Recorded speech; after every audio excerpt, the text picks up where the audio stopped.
பண்ணியா பாத்தியா எப்படி இருக்கு?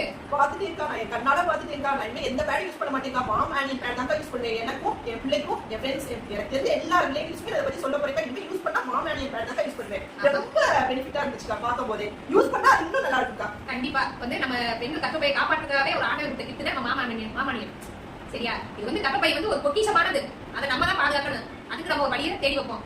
சீப்பா கிடைக்கிறது எல்லாரும் இதை யூஸ் பண்ணாதீங்க. தயவு செஞ்சு ஒரு பிள்ளைகளுக்கு பெற்றோர்கள் ஒரு விஷயம் ஒரு ஆண்கள் ஒரு வார்த்தை சொன்னாங்க, இது நாங்களா யூஸ் பண்ண போறோம்னு வார்த்தை சொன்னீங்க. ஒண்ணு, இது யூஸ் பண்ற வீடு உங்க வீட்டுல இருந்தாலும் உங்க வம்சம் விருத்திக்காரதுக்கும் அந்த இடத்துல முக்கியமான இடமே அதுதான். அதை முதல்ல புரிஞ்சுக்கங்க. ஒரு மல்லிகை பூ அல்வா கொடுத்து ஒரு கொண்டாடி சந்தோஷப்படுறது கூட பெருசு. இதை ஒண்ணு கொடுத்தா அவங்க புரிஞ்சு நம்ம எந்த அளவுக்கு நம்மள புரிஞ்சுக்கிட்டு நம்ம வழியை உணர்ந்து பேட வாங்கி கொடுத்துருக்காங்க. உங்களை தலைமையில தூக்கி வச்சுக்கிற நாளும் அன்னைக்கு நல்லா வரும். உண்மையிலே சொல்றேன், இது மாதிரி ஒரு பொக்கிஷத்தை நான் இதுவரைக்கும் பார்த்ததும் இல்ல. கண்டிப்பா ஆட்கள் வந்து இந்த வார்த்தையை சொல்லாதீங்க, இது எனக்கு தேவையில்லைன்னு இந்த வார்த்தையை மட்டும் யூஸ் பண்ணாதீங்க. உங்களை வந்து சார்ந்து உங்க அம்மா, மனைவி, மகள், பேட்டி, தலைமுறை தலைமுறை அவங்க சார்ந்துதான் வருவாங்க. ஆண்களை சார்ந்து பெண்களுக்கு நீங்க மதிப்பு கொடுக்கவே நம்புறேன்.